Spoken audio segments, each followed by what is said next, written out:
Para falar sobre adoção em um congresso de direito de família, é tão específico o tema, tão específico, que, na verdade, a gente gostaria de tocar um pouco mais fundo do que somente o processual e o direito nu e cru, a lei.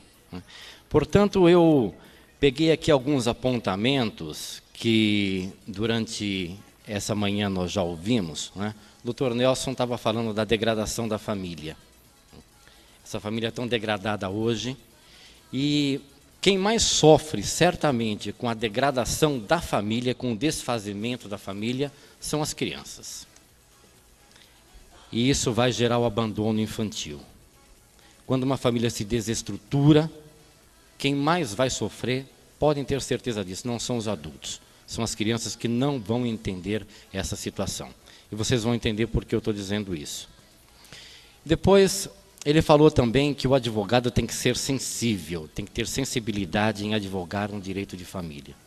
É isso que eu quero despertar aqui, em todos, porque nos nossos escritórios, muitas vezes, a gente vê aquelas duas pessoas entrando, porta dentro, e dizendo, eu não tenho filho, a minha esposa não pode ter filho, nós somos inférteis, né? Nós não podemos gerar, portanto, eu tenho o direito de ser pai e de ser mãe. E aí, então, muitas vezes a gente somente abre o código, somente abre o estatuto, somente abre o Código de Processo Civil, vamos tratar da questão a nível processual, a nível somente de lei. Quando, na verdade, é bem mais profundo que isso. O desembargador disse também na sua fala que a gente tem que colocar o coração na mesa. Gente, vocês não imaginam, talvez aqueles que já advogaram em matéria de adoção, sabem exatamente o que quer dizer colocar o coração na mesa. Colocar o coração na petição. Colocar o coração na audiência. Colocar o coração para aqueles dois clientes que estão entrando dentro da sua sala. Vamos tratar também um pouco de política pública, porque para falar de adoção, a gente fala de abandono. Se a gente fala de abandono infantil, a gente fala de abandono da família. E o abandono da família, muitas vezes, vem pela falta da política pública. E vamos deixar um pouco o processualismo para a segunda parte da nossa fala. Então, eu vou mostrar algumas imagens que podem ser até muito chocantes. Nós somos todos adultos, não é? E vamos entender essas imagens e o porquê que eu vou passar essas imagens aqui, tá bom? Ali vocês veem uma situação de uma criança chorando no colo de outra e alguém correndo em um monte de fumaça, um jipe de guerra lá atrás. Essa é uma situação que certamente exige atos emergenciais, atos de urgência. Então a gente pode dizer que uma situação de guerra como essa aqui é uma situação de emergência. Concordam? Uma situação de emergência. Quem é que está sofrendo mais nessa cena? É a criança que está sofrendo mais nessa cena. Nessa cena, quem é que está sofrendo mais, o urubu ou a criança? Então aí a gente vê a fome. São imagens que a gente já deve ter visto também na internet, só para relembrar. Então, claro, é uma situação também de emergência. Esta, certamente, também uma situação de emergência. Uma situação de flagelo, uma situação, aqui no caso, uma enchente, e uma pessoa salvando duas crianças. Claro, uma situação de emergência. Essa também, ninguém discorda, né? Mas esta cena, uma criança branca, de olhos azuis, por trás de um vidro, e essa foto foi tirada na Bósnia, em uma viagem que um amigo meu fez. Eu achei muito interessante essa imagem aqui, porque retratava uma criança, uma outra ali atrás, em uma instituição de acolhimento. O que é instituição de acolhimento? Antigamente a gente chamava de abrigos, né? Só para fazer um parêntese, né? Muito antigamente, né? eram os reformatórios de crianças, onde a gente colocava as crianças que eram abandonadas. Depois do reformatório, veio o educandário, chamado de educandário. Depois do educandário, aí foi chamado de orfanato. Depois do orfanato, a legislação mudou, foi chamado de abrigo. Agora não é mais nem abrigo, agora é entidade ou instituição de acolhimento. Está vendo como só mudam os nomes e a situação continua sempre a mesma? E essa criança que está em situação de abandono, nessa instituição de acolhimento, nesse abrigo, lá na Bósnia, pode ser também aqui no Brasil, viu? É uma situação de emergência. Nem sempre a gente trata essa situação como uma situação de emergência. Entretanto, e aqui vai um pouco, começa a tocar um pouco mais a sensibilidade do profissional do direito, do operador de direito, principalmente nós, advogados, porque o abandono infantil hoje, no mundo, ele é considerado a 4ª emergência mundial. Ao lado daquelas fotos que nós vimos antes. Ao lado da fome, ao lado da doença, ao lado da guerra, o abandono infantil é a 4ª emergência mundial. Porque de fome, de doença e de guerra, eu vejo uma criança morrer. Mas, de abandono infantil, eu não ouço falar que uma criança morre porque está abandonada. Mas ela morre naquilo que ela tem de mais precioso, naquilo que o ser humano tem de mais caro, que é o seu sentimento de pertencimento, o sentimento de família. E aí a criança morre, morre no seu íntimo, morre no seu coração, morre na sua falta de amor. Uma criança só vai poder dar amor se ela receber amor. E uma pessoa sem amor é uma pessoa morta, uma pessoa sem vida. Portanto, o abandono infantil hoje aflige mais de 165 milhões de crianças no mundo inteiro. Não é uma brincadeira. E essas crianças vivem longe das suas famílias, longe do seu pai, longe da sua mãe, longe dos seus avós. E o que existe hoje no Brasil? Existe abandono infantil hoje no Brasil? Puxa, e como existe? Nós temos aqui dados oficiais. Dados oficiais, entretanto, que são dados conflitantes, como vocês podem ver aí. De 2012, não é, o censo do Sistema Único de Assistência à Saúde, que é o SUAS, identificou 33 mil e quase 400 crianças e adolescentes acolhidos em instituições de acolhimento, que eram os antigos orfanatos, antigos abrigos, hoje unidades de acolhimento. Já em 2010, esse número parece que... só um parêntese, eu não acredito absolutamente nesses números aqui. Não acredito, porque são números oficiais. Eu não acredito em números oficiais. Não acredito. A começar pela nossa inflação. Não é? Então, não dá para a gente saber se realmente esses números são verdades. Nós, operadores sociais e operadores do direito na área da infância, trabalhamos com números entre 50 e 65 mil crianças e adolescentes vivendo em instituições de acolhimento, para mais de 4 mil instituições de acolhimento. Então, dos 165 milhões, nós trabalhamos com números entre, vamos colocar aí 60 mil no Brasil.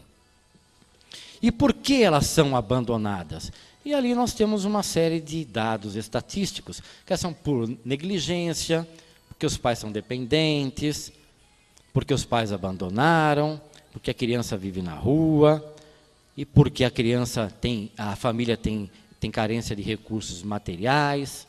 Então vejam, isso aqui está mostrando um cenário para depois a gente entrar na nossa matéria de adoção, que é o tema dessa fala aqui. Isso só para vocês verem que, quando existe uma adoção, existe um monte de problemas antes.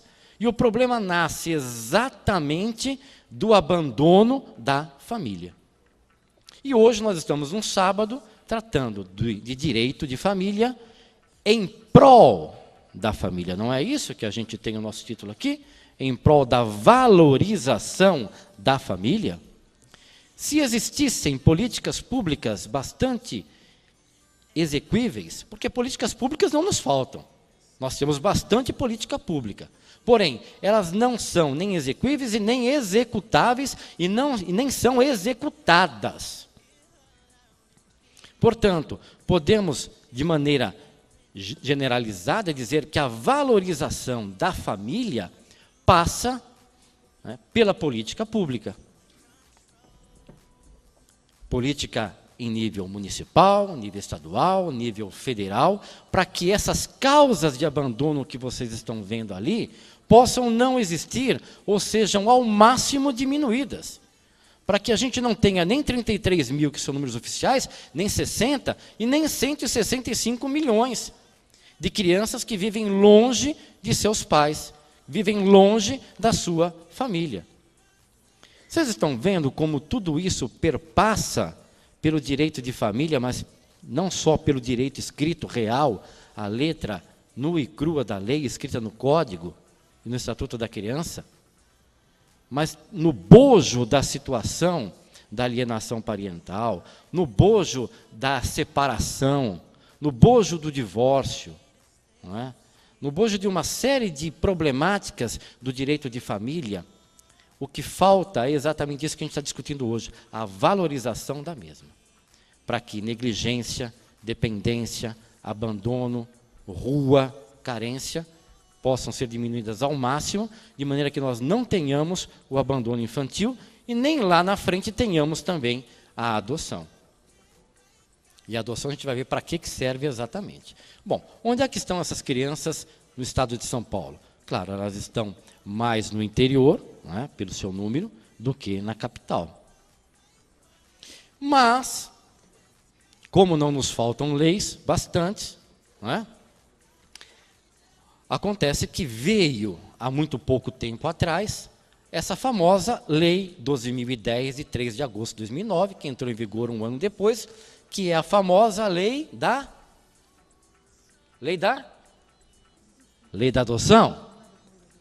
Não. Não. A lei de adoção não existe. Absolutamente não existem. Risquem do vocabulário jurídico de vocês a terminologia lei de adoção. Lei de adoção é uma invenção da mídia, não é? O que existe é a Lei 12.010, que também veio dispor sobre a adoção. Então é um erro, né, quem trabalha com direito de família, dizer que existe uma lei de adoção. Por favor, não cometam esse erro. A Lei 12.010 é uma lei que veio modificar o Estatuto da Criança e do Adolescente, alterando em muito esse estatuto, alterar a investigação de paternidade, alterar tudo que a gente conhecia, né, de adoção de criança e de adolescente. Também não existe a palavra menor, né, gente? Menor não tem mais. Ou é criança ou é adolescente. Tá? Então veio também modificar tudo que a gente conhecia de adoção de criança e adolescente no Código Civil. Não precisamos mais abrir o Código Civil para fazer adoção de criança e adolescente, só para fazer adoção de maior. Isso sim. Revoga muita coisa da consolidação das leis do trabalho, da CLT, e dá outras providências. Tanto que essa lei ela só tem 8 artigos. E a gente até estava discutindo lá fora, né, com o Dr. Nelson, a boa técnica legislativa, né? E a boa técnica legislativa aqui passou muito longe. Infelizmente, quando quem acompanha o processo legislativo sabe que ela passa por uma série de comissões, cada comissão vai dando seu pitaco, vai fazendo aquela coxa de retalhos, quando sai é aquilo que sai. E nem sempre passa pelo crivo, né, exato de um assessor legislativo, um assessor de um deputado, de um senador, que coloque as coisas direitinho no papel para ser votado em plenário. Então, o que aconteceu aqui? Que muito desses 8 artigos não precisaria existir, porque só em um artigo ele reformula 250 vezes o ECA. Em um, no outro, no terceiro, ele chove no molhado, porque o Código Civil já tinha mudado a terminologia de pátria e poder para poder familiar. Não precisava estar ali nessa lei. O artigo 4º revogou, como eu disse, aquilo que a gente conhecia de adoção no Código Civil. O artigo 5º não vamos tratar, mas ele coloca alguma coisa de investigação de paternidade. O artigo 6º também choveu no molhado, não precisava, porque está repetindo o que já existe no artigo 50 do ECA. O artigo 7º é a vacatio legis, e o artigo 8º ainda revoga algumas outras disposições. Portanto, do ponto de vista técnico legislativo, não é dos melhores diplomas legais. Mas é aquilo que saiu e é aquilo que a gente tem. Então, essa é a famigerada lei de adoção, que não existe. Bom, por não existir, logo no artigo 1º dela, ela nos dá um parâmetro do que vai ser a lei. E é simples, ela só fala que vai ser garantia do direito à convivência familiar. Na verdade, ela coloca no papel boas práticas que já existiam no nosso dia a dia, no dia a dia do judiciário, no dia a dia das instituições de acolhimento, no dia a dia dos operadores sociais do direito. Ela só veio sancionar boas práticas e exatamente veio aperfeiçoar toda essa sistemática. Se ela tratasse só de adoção, estaria ali no artigo 1º. E no artigo 2º, muito comentado hoje em dia, diz que a criança que foi lá abandonada pela sua família, ela pode estar em uma instituição de acolhimento por somente 2 anos. Vejam, é aplicável na prática dizer que uma criança fica somente 2 anos em uma instituição de acolhimento, quando a gente sabe que isso não é verdade? Deveria ser, mas não é, porque o acolhimento institucional tem que ser emergencial e provisório. Somente enquanto aquela mesma família não se reorganiza, não se reestrutura, não está pronta de novo para receber o seu filho. Então, o que é que o Estado, o juiz, faz diante de uma denúncia de maus tratos, de abandono, diante daquelas causas que nós vimos naquele slide anterior? O que é feito? Simplesmente o Estado, o juiz, vai lá, retira aquela criança daquela situação de periculosidade moral, psicológica, física, a coloca a salvo em uma instituição de acolhimento, e a partir do momento que ela entra na instituição de acolhimento, um instrumento muito interessante que está existindo hoje é o planejamento individual daquela criança. É o plano individual de atendimento. Essa mesma lei trouxe essa inovação. A criança saiu da família, é colocada num abrigo, numa instituição, família, juiz, promotoria pública, defensor público, e a própria criança, na medida do seu entendimento, planejam, programam como vai ser os seus próximos 2 anos dentro daquela entidade. Portanto, esse artigo novo aqui veio dizer: o prazo máximo de acolhimento é de 2 anos. No prazo de 2 anos, a gente tem que dar um jeito na família, para que essa criança retorne à sua família de origem, à sua família biológica, ao seu núcleo. O fato é que nós não temos instrumentos, possibilidade, pessoas capacitadas, aperfeiçoadas, profissionais, que possam colocar isso na prática. Então, vocês estão vendo que política pública, às vezes, não falta. O que falta é a possibilidade de colocar isso na prática. Então, não adianta eu dizer aqui, nesse artigo, que a criança só pode ficar 2 anos ali. E se ela ficar mais de 2 anos, aquela autoridade judiciária vai ter que dizer por que ela ficou ali. O juiz vai ter que fundamentar o fato dela ainda continuar naquela situação de abrigamento provisório e emergencial. E ele vai dizer o quê? Está faltando política pública? Muitas vezes o que falta é vontade de executar a política pública. Vontade de fazer política pública voltada para a valorização da família. Porque havendo valorização da família, não existe instituição de acolhimento, não existe abrigo, não existe orfanato, não existe criança longe de família. Absolutamente não existe. Serão casos raríssimos. Só para se ter uma ideia, os órfãos Durante muitos anos a gente chamou a instituição de acolhimento de orfanato. Os órfãos, nesses 33, 37 mil números oficiais, não chega a 0,3% das crianças institucionalizadas. Não chega a 0,3%. Então, é fácil colocar isso no papel. O difícil é executar isso. E todas as vezes que as pessoas jurídicas de direito público, não precisamos dizer aqui quem são, essas pessoas jurídicas de direito público, e as ONGs, as organizações não governamentais, as associações, todas as vezes que as pessoas, que os coordenadores de abrigo, que os prefeitos, os vereadores, né, que toda essa massa de pessoas jurídicas, né, de toda essa, de governo, de ministérios, de secretarias, todas as vezes que essas organizações causem qualquer tipo de dano a essa criança e ao adolescente, não respeitando e descumprindo o ECA, serão, obviamente, como diz aqui, penalizados, responderão civil e criminalmente pelos danos que causarem. Alguém já viu alguma autoridade pública ser penalizada nesse artigo 97, parágrafo 2º? Não. Absolutamente não. Mas quem é que causa o dano? Aquele que não faz acontecer a política pública em prol da valorização da família.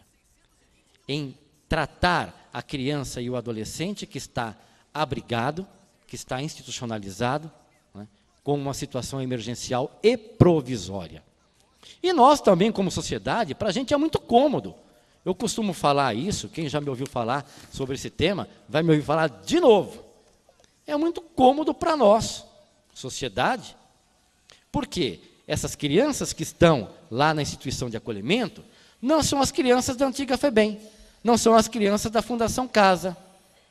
Elas não queimam colchão, elas não fazem reféns com estilete, elas não sobem em cima dos telhados das instituições para reclamar dos seus direitos. Não causam incêndio, não vão à mídia, não fazem rebeliões. Alguém já viu rebelião em orfanato? Em abrigo? Eu nunca vi.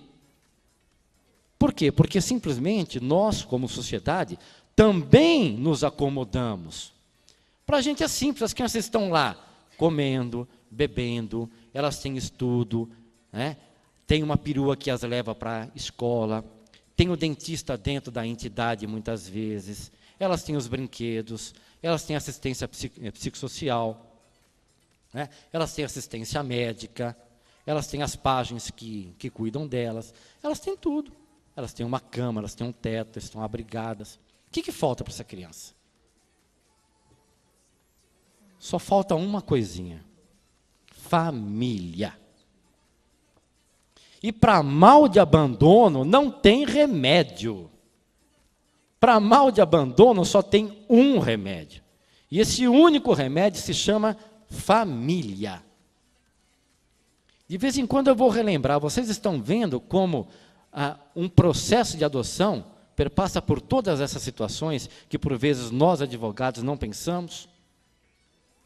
Quem é o sujeito de direito no processo de adoção, numa relação de adoção?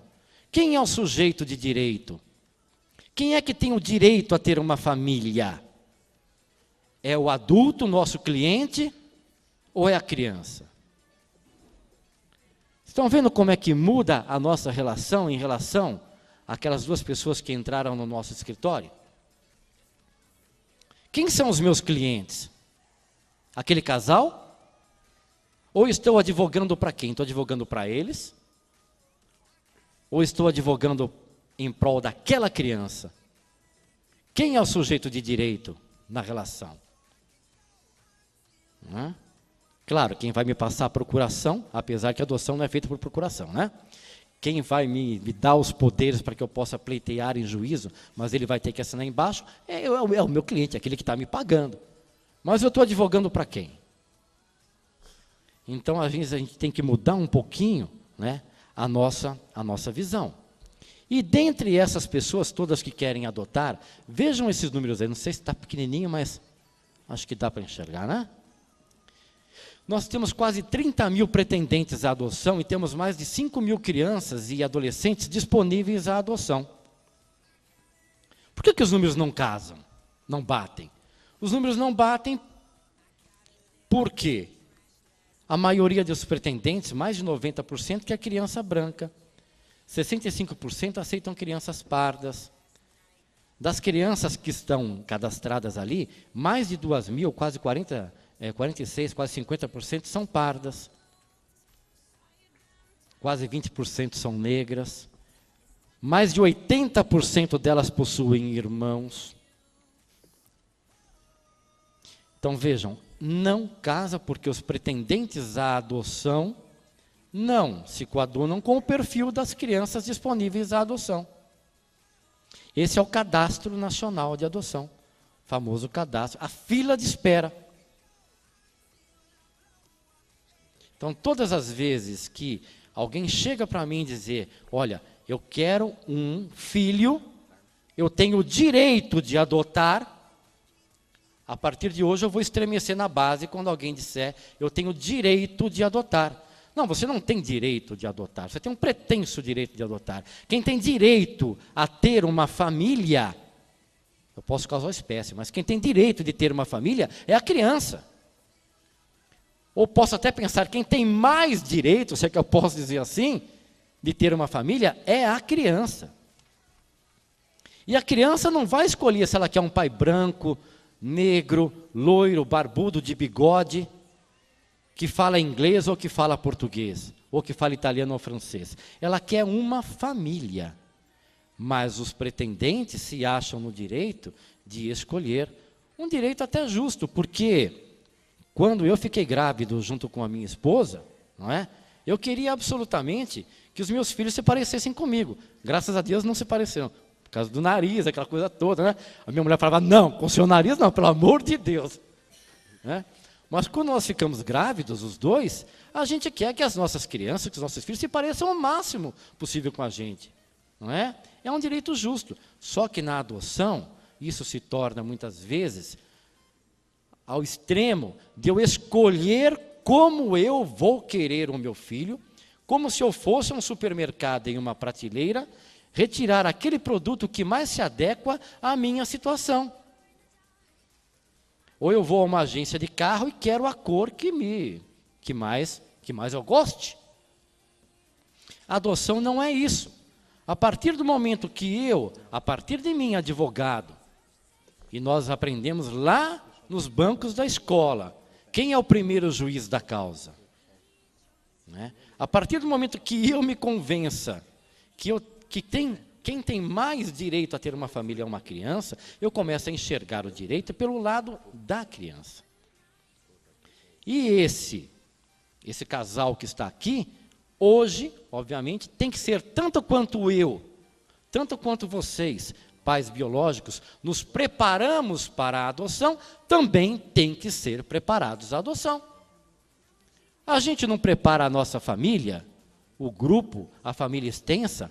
Eu preparo o meu emprego, eu preparo os meus colegas, me preparo fisicamente, me preparo economicamente para ter um filho, preparo a minha casa. Por que na adoção não pode existir a preparação? Então, uma das boas práticas sancionadas na Lei 12.010 é a obrigatoriedade do curso de preparação à adoção. Então, quando o cliente chegar na sua sala, primeira coisa que você vai indicar a ele é que ele, obrigatoriamente, artigo 50 do ECA, faça o curso de preparação que é dado pelo Poder Judiciário ou então por algumas organizações que se chamam grupos de apoio à adoção em parceria com o Poder Judiciário. Tá? Então, prestem atenção. Vai tratar de adoção, primeira coisa a fazer, indicar ao seu cliente que ele faça o curso de adoção através dos setores técnicos da Vara da Infância e da Juventude, dali da residência dele, ou da comarca dele, ou do foro regional aqui de São Paulo. A par disso, você vai indicar a ele também que te traga todos os documentos que estão elencados no ECA, né, para que você possa promover o processo de habilitação à adoção, que é um processo administrativo de jurisdição voluntária. Né? Você vai juntar toda essa documentação, vai fazer uma petição, né, de habilitação. A adoção só vai existir depois. Então, veja, a habilitação à adoção, inscrição no Cadastro Nacional de Adoção, e aí, então, seu casalzinho vai ficar bem quietinho, esperando a hora dele ser chamado, né, no Cadastro Nacional de Adoção. Nesse meio tempo, você vai orientá-lo, e ele vai também receber orientações do próprio Poder Judiciário no curso de preparação à adoção. E desses pretendentes todos, o que é que nós temos no estado de São Paulo hoje? Veja, quase a totalidade das pessoas querem crianças de 0 a 5 anos. Então, o que está acontecendo é que está crescendo a fila do Cadastro Nacional de Adoção e crescendo a fila de crianças disponíveis à adoção. Todos esses aqui são elementos que você vai ter que passar quando o cara chegar para você. Quanto tempo vai demorar a minha adoção? Aí você vai dizer, qual é o perfil da criança desejada pelo senhor? Olha, eu quero uma menina branca, de olhos claros, sem defeitos físicos ou mentais, com perfeitas condições de saúde. Assim, muito bem, sente e espere 10 anos. Porque não adianta, gente. É como eu querer um Fusca rosa com bolinha azul. Né? Eu posso até encomendar para a Volkswagen. Mas eu vou ter que ficar esperando na fila, porque, não, claro, um Fusca rosa bolinha azul não, mas um Fusca rosa, eu acho que eu vou ter que esperar muito. Não é? Porque isso não existe, a mosca branca. A maior parte das pessoas querem crianças de 0 a 5 anos, e a maior parte, ainda uma grande totalidade, quer criança recém-nascida. Aí começa-se, né, a procurar nos outros estados. Antigamente, né, nós advogados que militamos na área de adoção, ao habilitar um casal, uma família, uma pessoa na vara da infância e juventude, a gente pedia ao cartório que fizesse 10, 15, 20, 30 cópias, né, do processo, e nós saíamos distribuindo pelo Brasil afora, nas diversas comarcas aí, principalmente de Santa Catarina para baixo. Adivinha por quê, né? Ninguém ia para a Bahia, ia de Santa Catarina para baixo. Né? Saíamos distribuindo, porque não havia um cadastro centralizado. Hoje existe um cadastro único, centralizado no Brasil inteiro, onde você habilita o casal, a família, aqui no Foro Regional de Santo Amaro, automaticamente, com a sentença transitada em julgado, ele é colocado no Cadastro Nacional de Adoção, e lá em Xiririca da Serra, no interior de não sei aonde, o juiz que tem acesso à internet e ao cadastro do CNJ vai saber que o teu casal está inscrito aqui no Foro Regional de Santo Amaro. Assim como o juiz daqui vai saber que lá em Xiririca da Serra tem uma criança disponível para adoção. Então, é um cadastro que ele é unificado, é um cadastro nacional. Tá? Então, não há mais necessidade, colega advogado, que você faça a fotocópia do processo e saia distribuindo. Tá bom? Muitos colegas têm recorrido à nossa comissão de adoção, perguntando como fazer isso. Mas, realmente, não há mais essa necessidade. Bom, aí a gente passa para um aspecto um pouco mais, vou dar aqui algumas pinceladas, né, para que a gente recorde que no ECA, que no Estatuto da Criança e do Adolescente, nós temos tudo o que a gente precisa saber. Ele é autoexplicativo, o próprio ECA, né, porque eu digo que não é uma lei feita para advogados, é uma lei mais feita para operadores sociais do que propriamente pelos operadores de direito. Porque ela é bem pormenorizada. A Lei 12.010 veio trazer realmente muito do que já acontecia no dia a dia nosso e colocou ali, né, no Estatuto da Criança e do Adolescente, que está virando uma coxa de retalho, espero que não passe muito mais disso, porque tudo mais vem da interpretação e, como a gente falou, na área da infância e da juventude, né, o próprio Dr. Nelson disse que é mais sensibilidade, né, para se trabalhar com família, e acho que a sensibilidade ainda muito maior, e que exige muito mais do advogado, é quando ele está mexendo com a vida da criança. Porque o adulto até que entende as posições do advogado. O difícil é você poder explicar para uma criança que passados 2, 3, 4, 5 anos que ela está com o pai e a mãe dela, ela não pode colocar ainda na sua carteira de identidade, na sua carteira de vacinação, né, na lista de chamada da escola, o nome do pai e da mãe. Porque o processo é lento, é burocrático, é demorado. Explicar isso para uma criança, outro dia, uma mãe e um pai trouxe um filho para mim, para que eu explicasse por que na lista de chamada da sala de aula não podia ter o nome do pai. Então, quer dizer, ultrapassa muito mais, né, o fato, são coisas que às vezes a gente que trabalha com infância e juventude chegamos a ter lágrimas nos olhos de verdade. O coração chora, mas a gente tem que ser forte para enfrentar muitas dessas situações. Porque enfrentar um divórcio é diferente de você enfrentar uma adoção. Enfrentar um divórcio entre duas pessoas, você entra, coloca o coração na mesa, mas quando você trata de adoção de crianças, às vezes você tem que colocar as lágrimas também na mesa. Né? Então, a sensibilidade do advogado aflora. Não é uma coisa muito simples. Bom, mas vamos voltar aqui.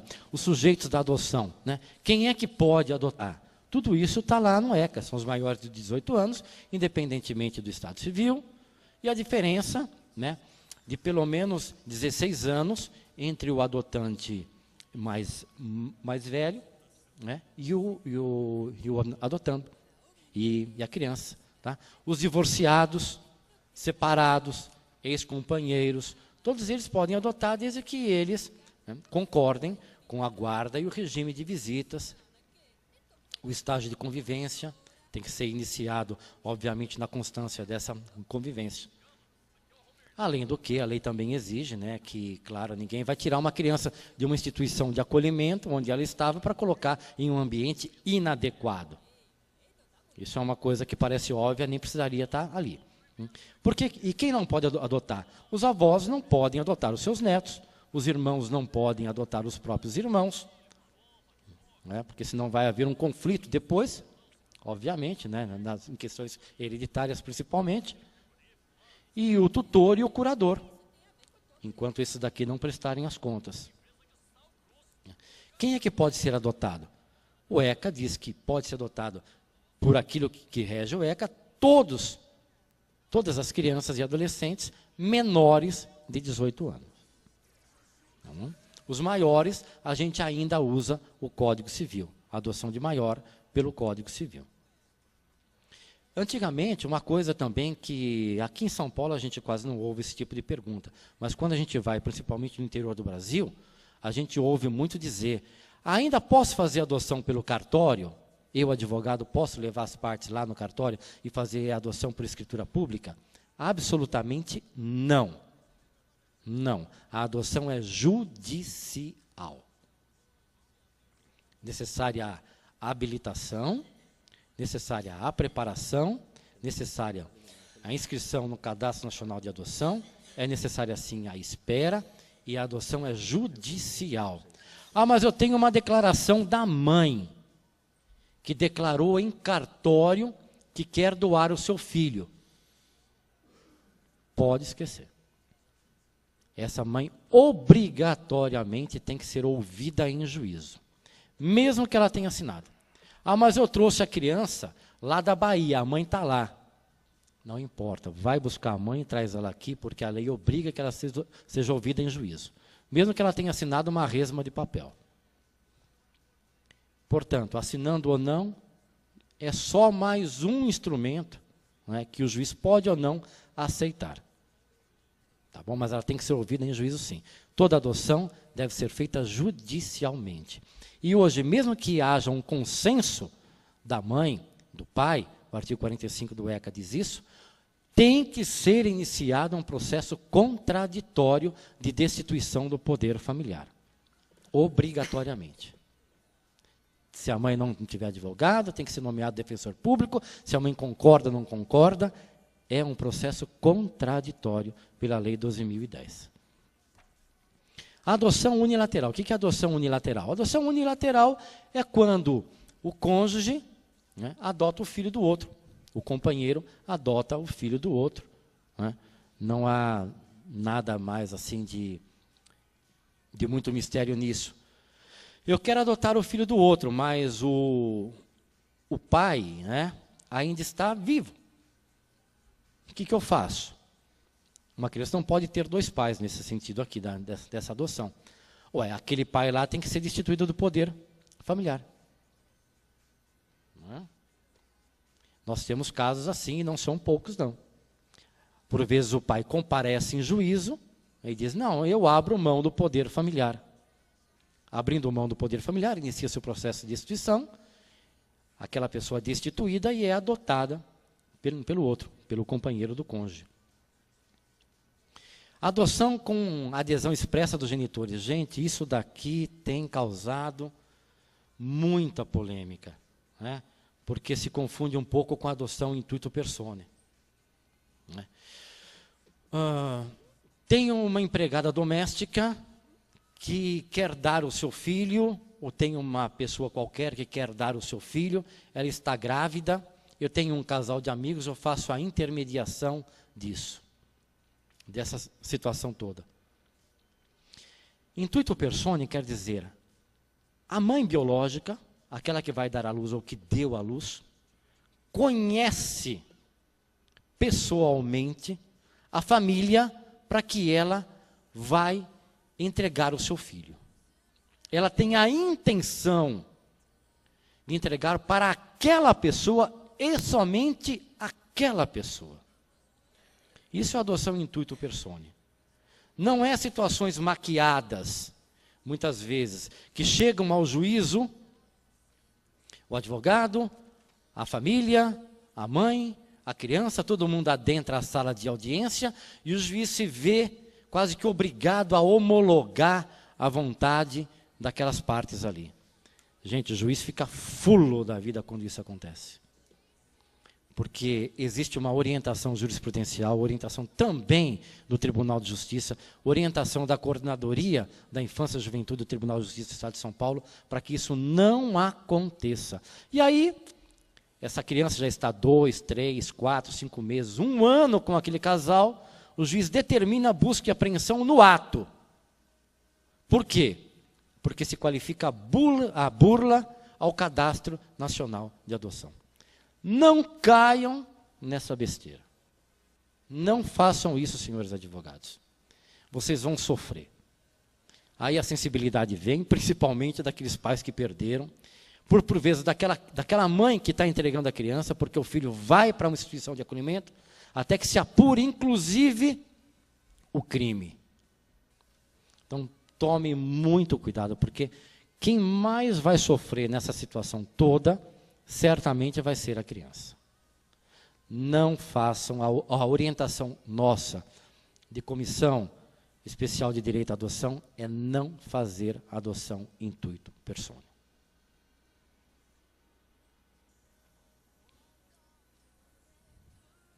Adoção cumulada com decretação de perda do poder familiar. Muita dessa demanda tem chegado à comissão. Posso cumular decretação de perda do poder familiar com adoção? Pode. Perfeitamente. Só que, muitas vezes, os juízes também fazem isso. Uma criança saiu do hospital, recém-nascida. Ele não quer mandar para uma instituição de acolhimento, porque na comarca não tem a possibilidade de ter aquela criança recém-nascida dentro de uma instituição. Então, o que ele faz? Ele pega a lista, ele pega o Cadastro Nacional de Adoção, busca uma família, traz, entrega a criança, aquela festa maravilhosa, né, que é o nascimento da criança ali, naquela sala de parto que se tornou o gabinete do juiz. Aconteceu aquele parto, nasceu a criança, leva para casa o advogado, o defensor público, o Ministério Público, o juiz mesmo de ofício às vezes, Inicia o processo de decretação de perda do poder familiar, passam-se 2, 3, 4, 5 meses, 1 ano, 2 anos. Suponhamos um exemplo esdrúxulo, essa mãe biológica ganha na loteria, que é o seu filho de volta. São situações que acontecem na nossa vida. Então, saibam orientar essa família que a adoção acumulada com decretação de poder, com a perda do poder familiar, é o limbo jurídico. Não é dito que ao final, não é, o poder familiar, a perda do poder familiar vai ser decretado. Vai ser formado o vínculo afetivo, vai ser formado o vínculo familiar, todo mundo vai estar sabendo que aquela criança é filho daquele casal, mas por vezes pode acontecer realmente de que essa decretação não aconteça e a criança tenha que voltar para a família biológica, que é o que aconteceu agora, na semana passada, com o caso Duda. O famoso movimento Fica Duda. Bom, adoção pós-mortem, bem rapidamente, o falecido pode adotar? O falecido pode adotar, o morto pode adotar, desde que esse processo tenha se iniciado, né, obviamente, antes do falecimento dele. Que o processo de adoção, né, já tenha sido iniciado. Não há nenhum problema. A adoção internacional acontece em todos aqueles casos onde não existe a colocação em família substituta dentro do Cadastro Nacional de Adoção. Quem são? É aquelas 5.300 crianças lá. São os negros, acima de 7, 8 anos, grupos de irmãos, crianças com problemas físicos ou mentais, crianças com comportamento de rua. É o que isso hoje existe de adoção internacional dentro do estado de São Paulo, é o que nós temos ali. Vejam, a adoção internacional nunca passou de 3%, 2,9%, 3% no estado de São Paulo, dentro de todas as adoções que são feitas ano a ano. Aqui não são crianças, hein? São processos julgados. Adoção homoafetiva, homofobia ou legalidade, né? A gente não vai se delongar muito mais nisso, né?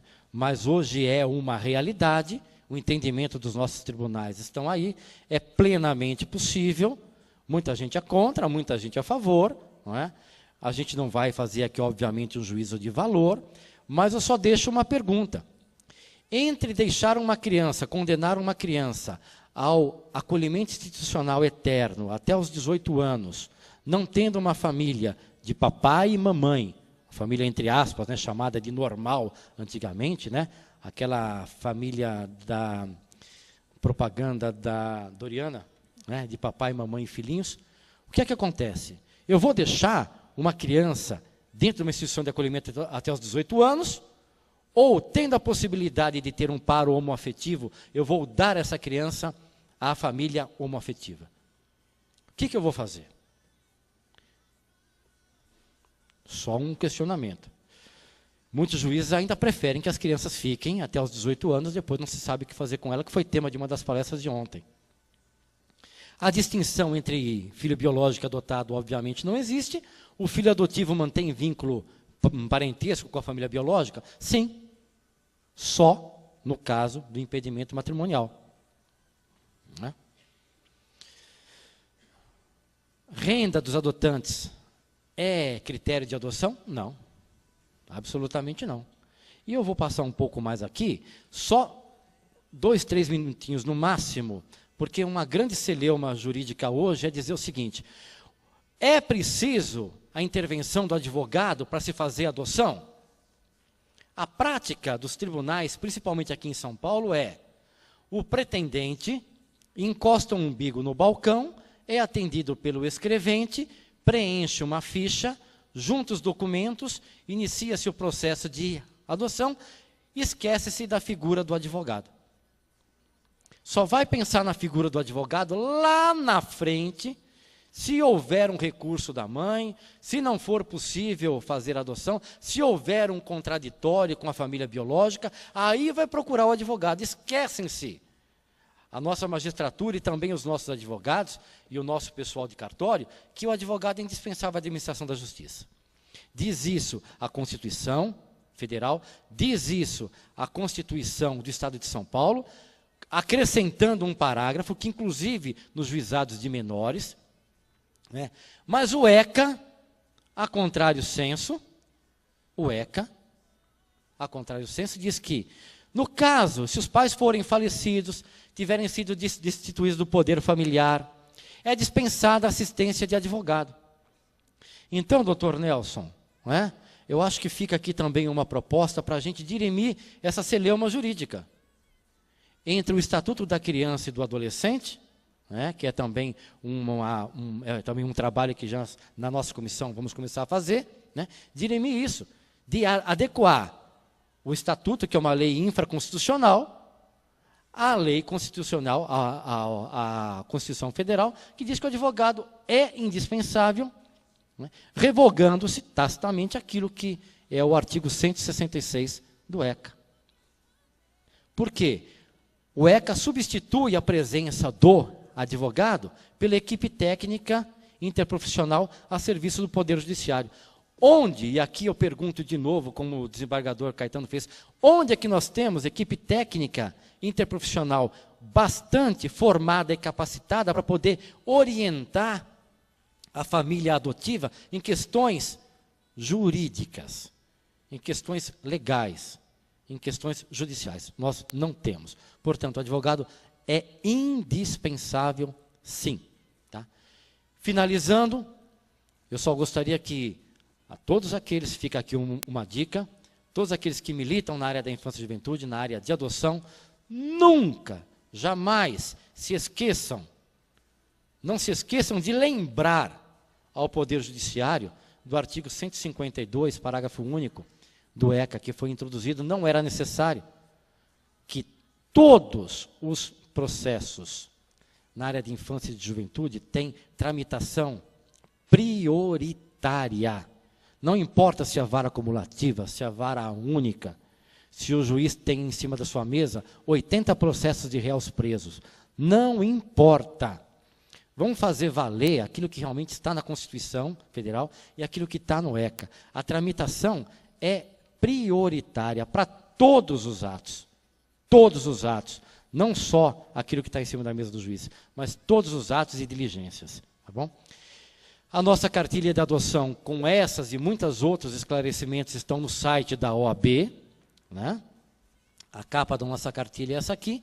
E eu deixo os meus agradecimentos, extrapolei o meu horário, deixo os meus agradecimentos ao Dr. Nelson, deixo os meus agradecimentos a vocês, coloco à disposição de todos os colegas, né, aos acadêmicos, também aos pais por adoção que devem estar aqui, aos pretendentes à adoção que devem estar aqui também, né, para que entrem em contato com a gente, para que a gente possa auxiliar na medida do possível aquilo que é trazer também aos advogados um pouco da sensibilidade, né, ultrapassar simplesmente a capa do processo e ver que atrás da capa do processo tem uma criança que precisa de você, profissional do direito. Nós, profissionais do direito, nós advogados, nós promotores, nós juízes, somos somente instrumentos na mão de um ser superior para poder fazer a felicidade, principalmente daquela criança que está estacionada, abrigada, que está incomodada, uma daquelas 165 milhões de crianças que estão procurando por pais. Nós somos somente instrumentos na mão desse ser superior quando tratamos de casos de adoção, tá bom? Muito obrigado pela paciência de todos vocês.